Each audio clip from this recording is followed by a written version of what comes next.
Joining us now on the phone line is one of my favorite colleagues that I was blessed to do SportsCenter with, to see up close and personal this man do his work. I've known him for over 20 years. His love of the sport of baseball is beyond passionate. He's also hosted World Series, postseason, All-Star Game, and Game of the Week pregame coverage for no fewer than 3 networks. He is ESPN senior studio host, KO, Keith Olbermann. How are you, KO? Sorry. Yes. It's been so long. It's 25 years, by the way. I mean, that is true. I want it.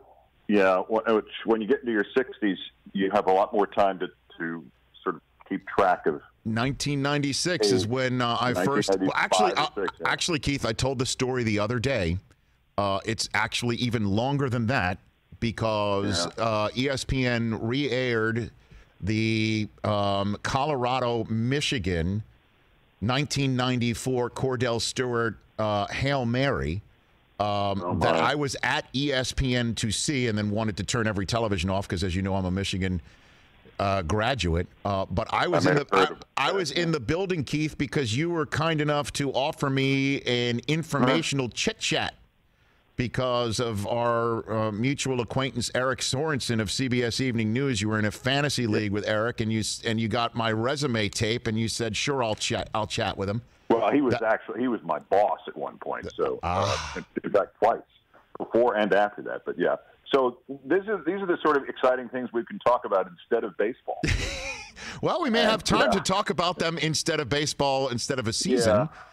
Yeah, I know. Where do you think we are right now on that front, Keith? I think we're in 1890.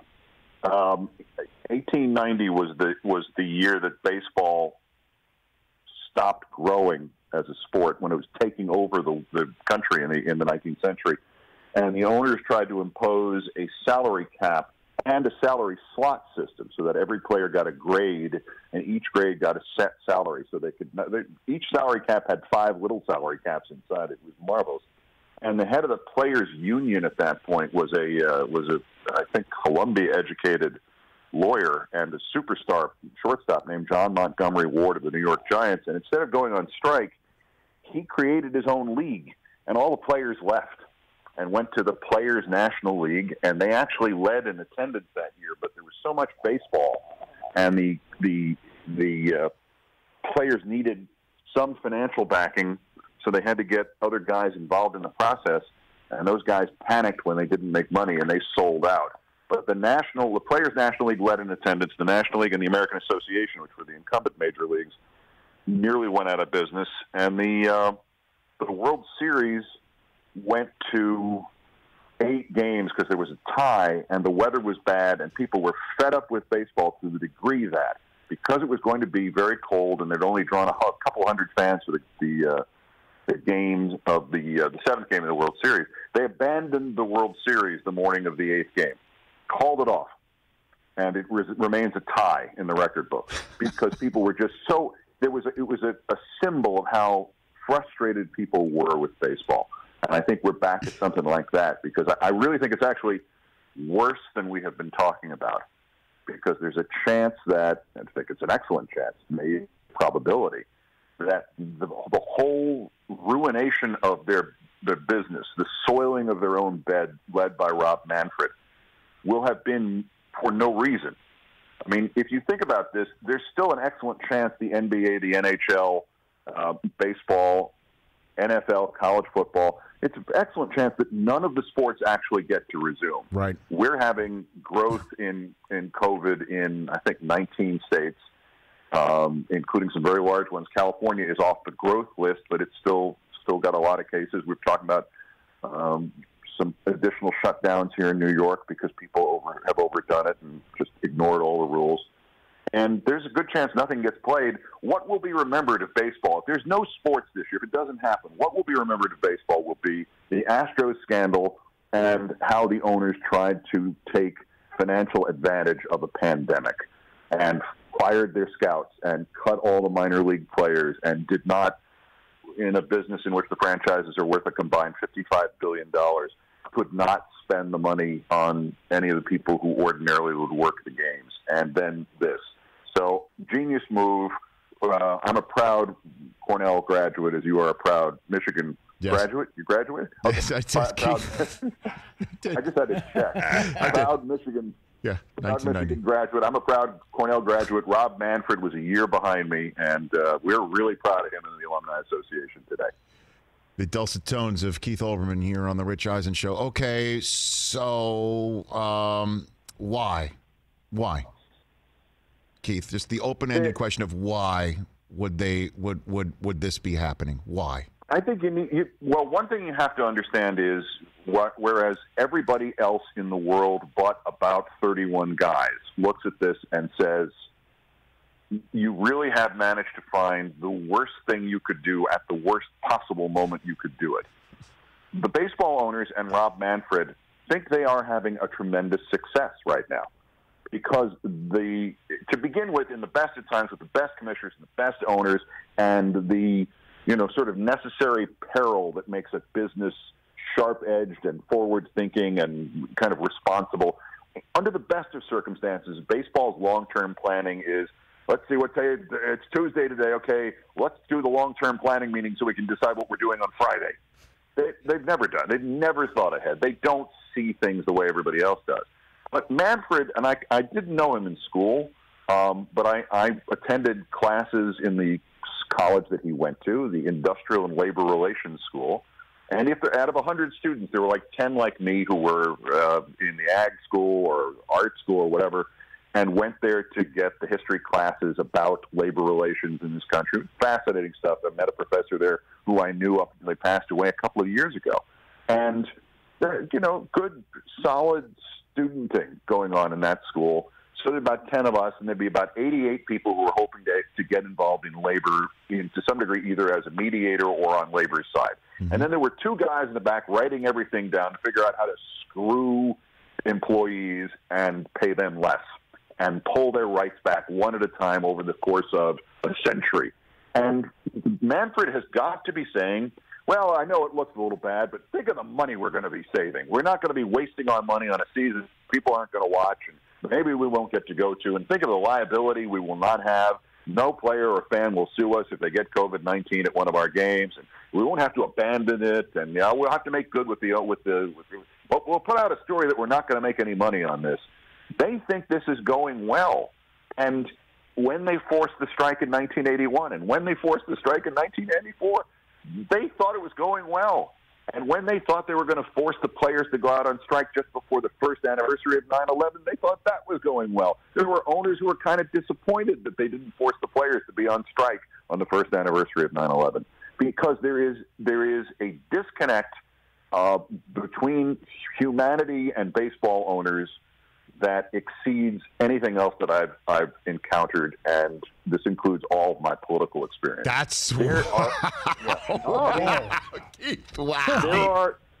There are a couple of people that you could have conversations with, and who have, if they didn't experience real life in their own lives, like George Steinbrenner never had a real life day in his life, but somehow he did have human empathy and understood that his business largely consisted of people liking it. It was an amorphous kind of, not defined by the dollar, like the sales are up in Chicago. Well, so what? I mean, these guys, the rest of them, for the most part, I was looking at an old article I wrote about Mark McGwire 20 years ago, and yes. I really had forgotten that in the 90s, baseball had made a point of noting that they had gotten such a jump in ticket sales in the 90s. And it was like, well, you expanded twice. There are 4 more teams. You better have had more people at all the games. You had, 700 more games every year. And it turned out that the increase was, if you discounted that, was 500 people a game. And but that was their idea of sales. And it didn't matter that there was a reason for it that had nothing to do with people liking it more or liking it less. There was just more of it to sell. But there's no understanding of this as a national heirloom. And I think it's, it comes from the top.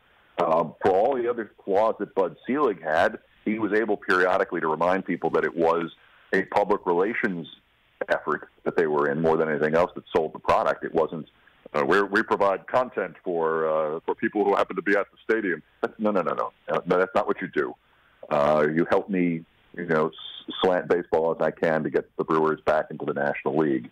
But these guys, they're led by a guy who believes that success in industry is taken away from employees and given to owners.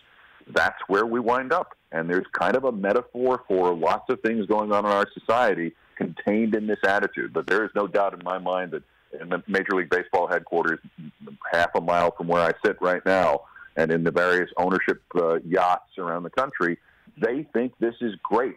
And they are convinced, as they have always been convinced, that the players will buckle.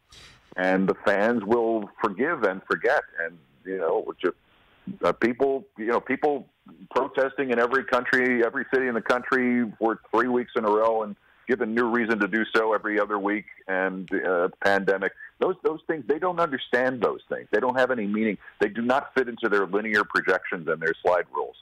And they're led by somebody who does not particularly like baseball. His name is Rob Manfred, and unfortunately, he's the commissioner. Keith Olbermann here. You really believe that he does not like baseball? Like, when it all comes down to it, I understand that that we've all come across people who are leverage junkies. They have to seek it out. If they don't have it, if they have it, they must exact it. We've all come across that. But let me amend. I'll amend it to this. He does not like baseball as much as he likes defeating what he sees as the people who are opposed to baseball's money-making agenda. So then, I guess in the fact, I guess in the fan. Yeah, I guess in the way you've mentioned mirroring society a lot here. In the same way that COVID-19 has exposed the fault lines in so many parts of our world and our country and our systems and families feeling pressure in a way because of COVID-19, that COVID-19 is exposing the commissioner of baseball as a guardian of the game, that he is not, that there is not. Yeah, but I think this was pretty well known before he was. Before he was commissioner. I can't remember the circumstances for it, but I got from him an Eddie Haskell letter, and I don't mean to take Kenny's name in vain, who passed away, who portrayed Eddie Haskell. Yes. It was just a few weeks ago.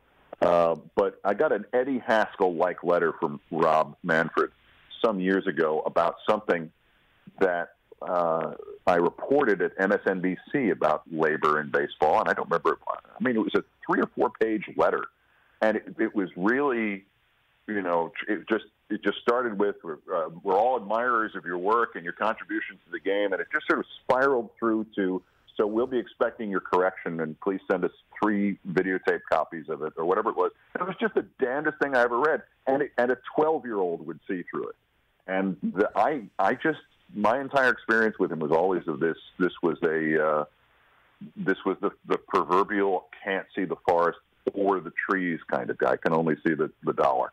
And there's nothing wrong with making money. I'm a capitalist, and I have been overpaid for years, for decades. Are you still dead money on the Al Gore cap, Keith?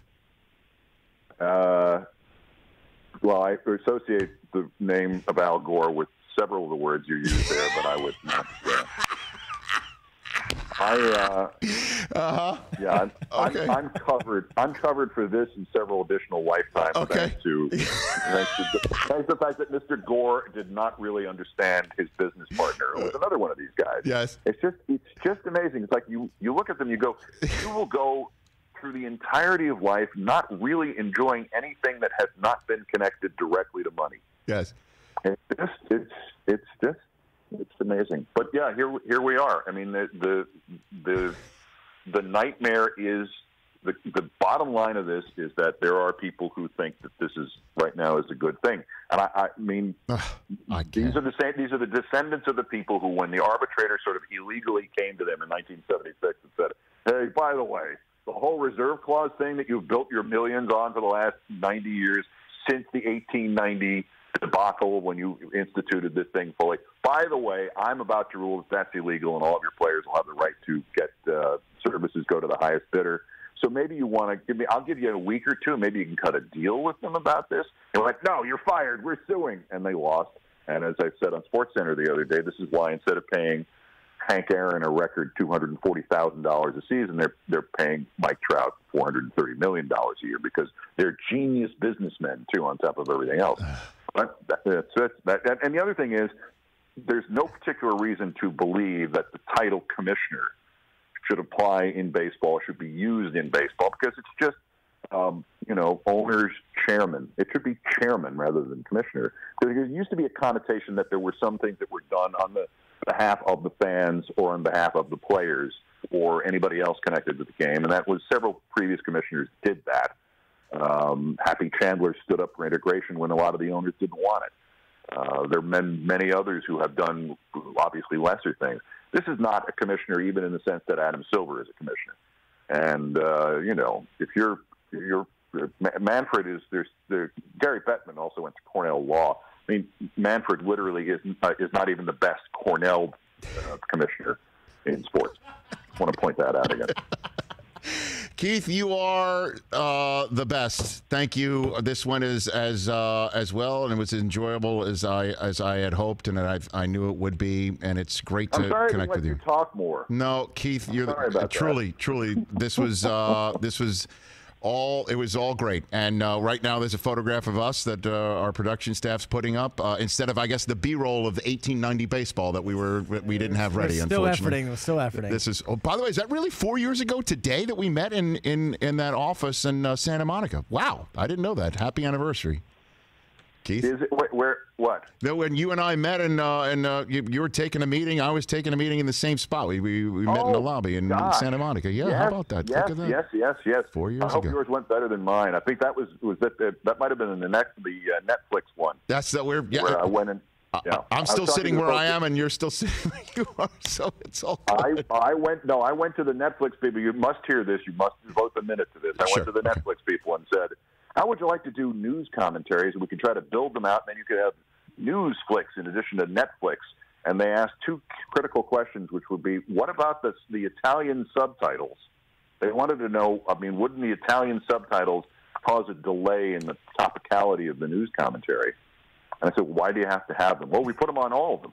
Well, I said, why do you have to have them on English-speaking political commentary? Well, because we have to.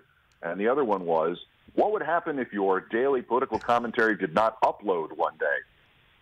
And I thought, my God, what are you using? A Dell laptop from 1999? Do you have dial-up? The dial-up? Yeah, Kevin Spacey uploads the video himself. Well, no, we don't want to go there. But Kevin, sell your stock in Netflix is what I said to my manager. Yeah. But my God, can't upload. This is your business, uploading. Well, maybe the Italian subtitles. Maybe the Italian subtitles. We were just talking about Gianluca Pagliuca. Could have been that, Keith. Could have just been that. Did. Yeah, we also talked about the freedom to use language like that, which people don't know is a substitute for a popular compound Anglo-Saxon expletive that has been modified to. So people like to joke about it by saying, "We asked about your mother." So yeah, there you go. Take care, KO. Bye. Happy 26th as well. Same to you. That's coming up. There you go. Thank you. Take care, KO. You got it. It's Keith Olbermann. Keith Olbermann. The one and only. Wow. Hey, you watched all the way to the end. Thanks for that. Watch more right here.